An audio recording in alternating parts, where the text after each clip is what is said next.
Hey guys, welcome back. Joe here again from ScaleFreak.com, coming to bring you another video in this series of the Red Devil Recon, the Axial SCX10 Jeep Wrangler, Red Devil Recon.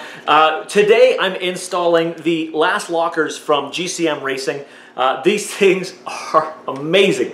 Of course, you do know how the stock system is in the back axle. It's great for your normal day-to-day trailing, but if you're looking to get super serious about what you're doing, or you've got a few extra bucks and you want to install a bulletproof upgrade on your kit, you want to pick up one of these Last Lockers, well, a pair of these Last Lockers from GCM.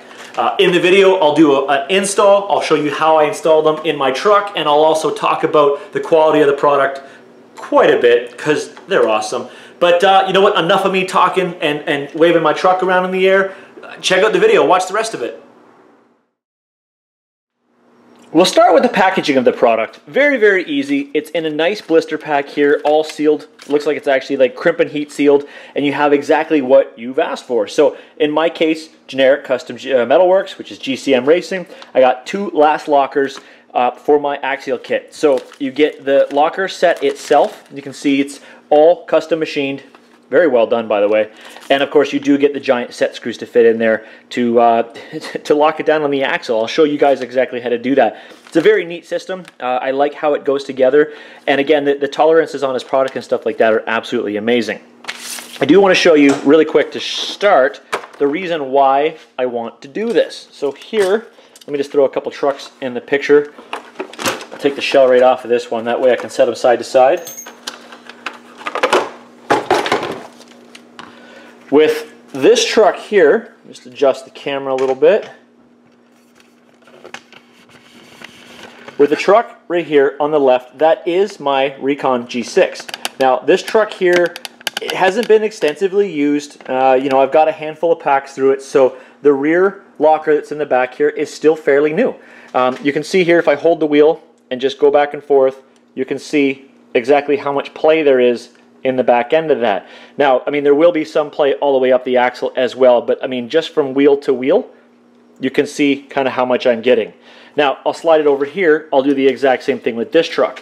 This is the F-Bomb. F-Bomb already has the Last Locker in the back because, come on guys, it's bulletproof. So if I hold the one wheel, I got nothing. I mean, you'll see the rubber moving a little bit, but the rim itself is not moving at all. These things are locked absolutely solid. So this one here, you see you got some play. This one here, nothing. It's wiggling the wheels. That's it. There's nothing back and forth. And again, the reason why I want to do that is because in a serious bulletproof rig, you do want to have as much strength in the back and the front, because I got the Last Lockers in this one as well, that you can get. Now, I actually want to talk about the front a little bit as well, because in these cases of these trucks, you'll see a couple things, right? So this one here, I have the CVDs in, so there's a little bit more play than what you would normally see because of the fact that not only is there the locker, the standard axial locker in the front, but also the CVD pins will have play on their own. So you can see, again, a lot of play there.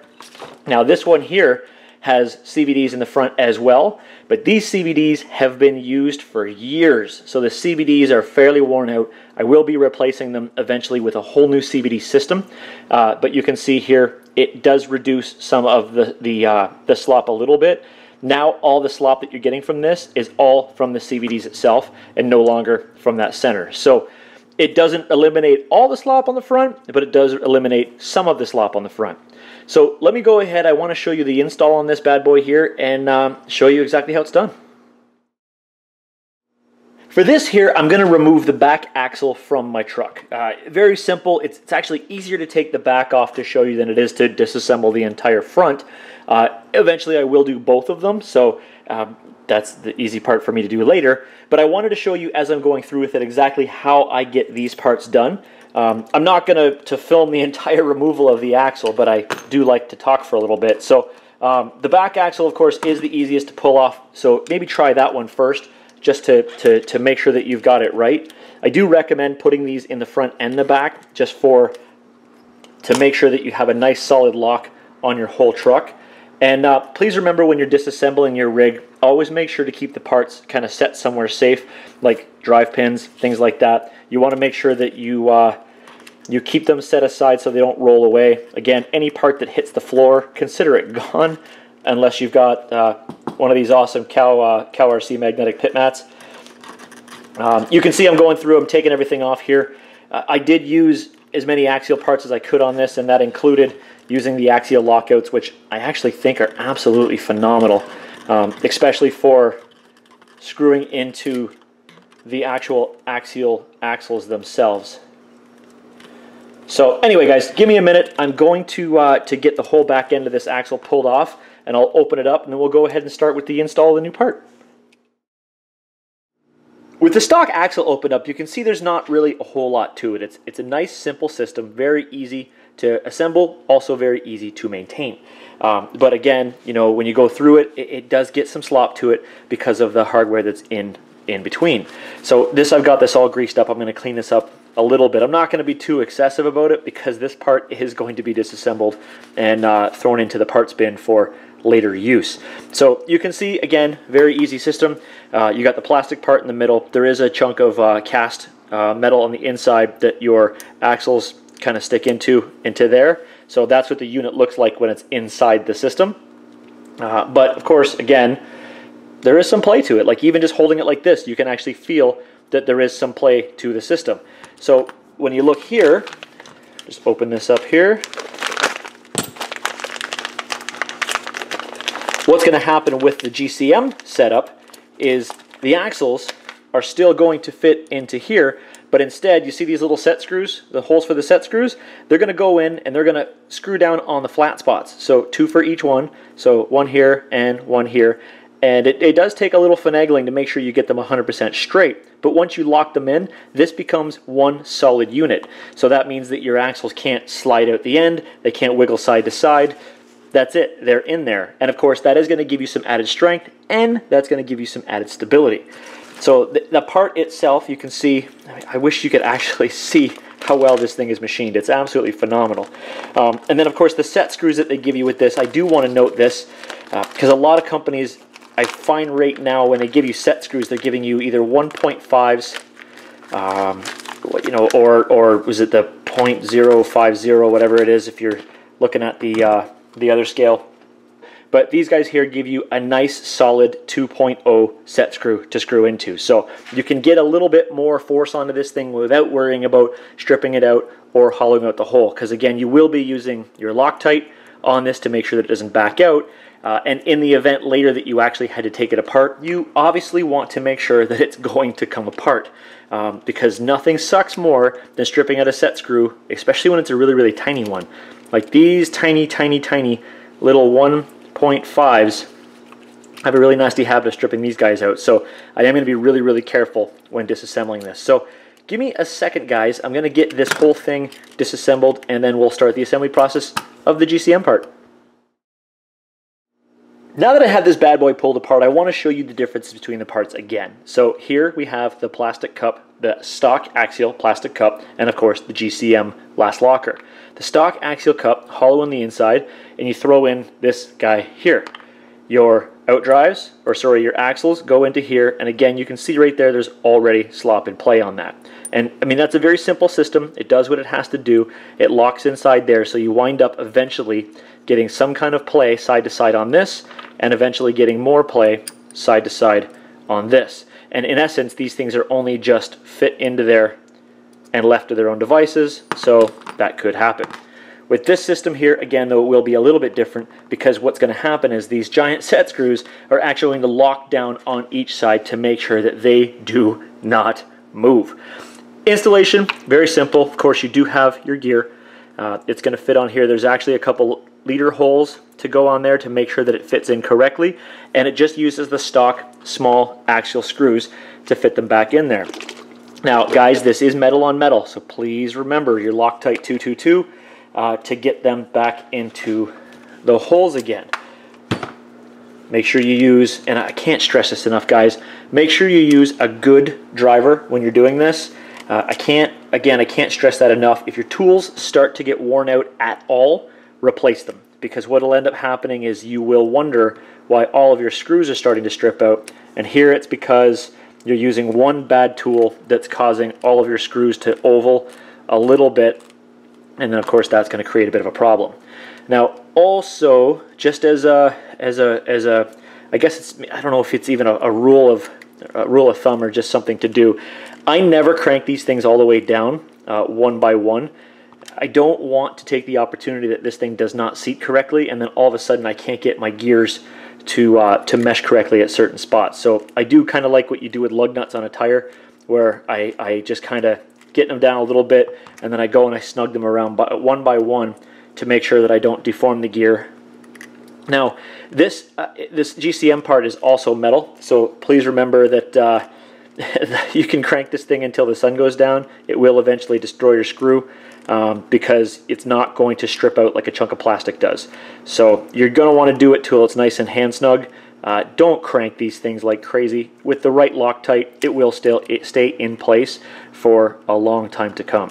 So as you can see, guys, I'm just giving each one a little tight on the way around just to make sure that I get this gear on correctly, because in my history I found that it never ever seems to fit correctly when it's all together. So you'll check now and everything seems okay, and then later on you'll be like, man, I swear like I did that correctly, and then by the time you get it all together, it will magnify any type of flaw that you have where something wasn't built correctly. So perfect, got them all nice and snug. So now those are in. Again, the next step when doing the install on these is to put these set screws in. And right now we're not putting them in, we're not locking axles down just yet. Just get the 4 set screws put in there, get a little bit of Loctite on each one of them, get those 4 set screws in. 1, and I just put them until they're about flush. You could look inside and you could see whether or not there's a hole, or sorry, whether or not the set screw has started to poke its way through yet. You can get them about flush before the bottom starts to crank its way through. So give me 1 second, I'm going to get all these things in there. Once you have all the 4 set screws in, please, please, please remember to put the bearings on first. I just find it a lot easier to do this now before you start getting axles all cranked down and put it in there. One of the reasons being is because I actually like to use these as guides to make sure that I have everything done so far correct. You can go through here and you can feel it right away whether or not this gear seems to be on correctly. You'll be able to find a snag in it, possibly, if it's not. You can also go through and start to put these in there to lead them in. Now, one thing to remember when you're putting all this stuff together is that you're going to be looking to see whether or not you're starting to get any kind of bow, I guess you could call it, in the system as stuff's going in. Like, I guess I'll show you for an example. You can see how I've already got that thing locked in there, and you see how that one axle is already kind of oblong, flopping all over the place. That basically means that the set screws are not set correctly and it's clamping down too hard on one side. Good news is I haven't even really started to adjust these things yet, so that's just, you know, I just put the screw in a little too tight to start. So I'll back that off a little bit there, and we should be good. So now it's all a matter of, I guess, just playing with it, as funny as that sounds. Adjusting to make sure that you get it, and of course clean stuff off, guys. I just noticed that I had a little bit of Loctite left on this from the last build, so clean that off. There we go. There's some grease in there. Perfect. So what you're going to do is you're going to go through and make sure that everything is starting to seat correctly and that you get it all done right. Now this, again, and I can't stress this, with this kit, with these parts, it does take some time to get it perfect, exactly how you want it to be, but I promise you, I absolutely promise you, that the juice is worth the squeeze on this one, guys. Taking the time to get this done will make all the difference. Now, because I am doing the back end of this truck, I use the shorter axle. I'm just going to slip this on the end there, and I'm going to slip this guy on here, just to give the end the stability that it needs, because then what I'm going to do is I'm going to go through, make sure that it's locked down, and then just, again, like I said, adjust it a little bit by a little bit. So you grab the driver, do it a little bit here, and then flip it around, and again, do a little bit there. And you're going to continue to do that until both sides are screwed down, the axle is firm, and it's straight. And what I mean by straight is you'll know, because otherwise the end is going to try to flop around, or the center differential is going to try to flop around, or it's going to be very difficult to turn at some stages. If you have an aftermarket axle, like maybe something like a Curry or something like that, or even if you pick up a set of the GCM, his really awesome axles, the metalhead axles, those things are phenomenal, that they have a removable cover. I mean, obviously you can build this whole thing, put it together, just take off the removable cover and then go from there. But I'm just still using the stock axial axles, so I can't just take a cover off. So again, you just go back and forth little bit by little bit and adjust it until you've got it locked down on both sides, and it's going to perform straight. This will take you some time, but again, I promise you, the outcome is far worth the effort when you get these things done correctly. Once you get everything all together, it's going to look, again, just like this. It's kind of like the previous system, but the difference is you can't pull these out anymore. And again, there is absolutely no slop in these lockers. They are 100% locked in. So you can see here, and it's not perfect, guys, I'll tell you that right now, but it's about as good as I'm going to be able to get it. If I hold the bearings and I give this thing a spin, you can see that there's very little movement on that center. That means I've got this thing pretty well done. I could probably make a few more adjustments, but I promise you, knowing me, I will make it even worse before it gets better. So there's very little play on that, and I'm actually surprised these bearings are held up really well. But again, that's kind of exactly how I wanted it to be. I don't make anything absolutely perfect, but that is completely within tolerance for me. Again, maybe you want to spend a little bit more time with it and get it locked in, but I'm good with that. That's enough that the axle will take the rest of the slop out of there. So when you're putting it back together, you always want to make sure you use a good grease. Again, back on here again. Pack as much of that stuff in here as you want. I like to use the Avid slide. I just kind of throw it all in there. Make an absolute mess of it.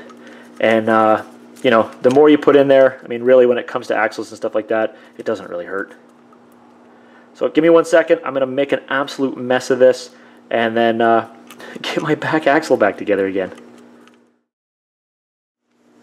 Alright, I've got it all back together again. I've got all my axial parts back together. I've got that GCM Last Locker installed, and I've got the tires back on again. So now, you guys remember before, there was so much slop in this. It was nuts. Now look, there's nothing. So as I turn each one, it's just the rubber that's moving, and that's it. So again, I've given myself a nice locked rear end. Shortly after I'm done videotaping this, I'll do the front on my own and get this whole thing locked up nice and solid for when I take this thing down to Axialfest 2015.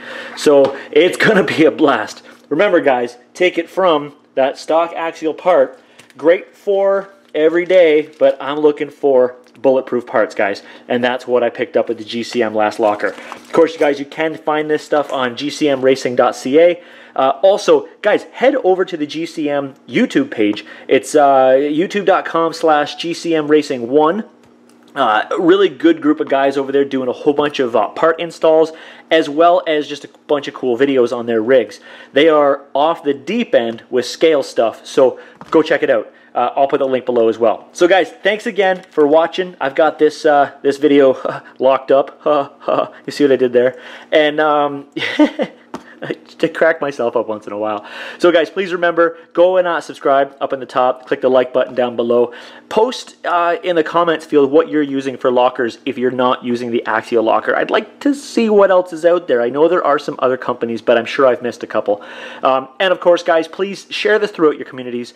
I'm not pounding this thing onto all the forums myself anymore. So if you've got some places that you'd like to see it posted, got some friends that might use the information here, please feel free to post it. I really appreciate it. So guys, thanks again for watching. I really appreciate all the time. Go check out, where's my sticker? Where's my sticker? GCM Racing. Go check out gcmracing.ca. It's not just axial stuff on there. And of course, have a great day.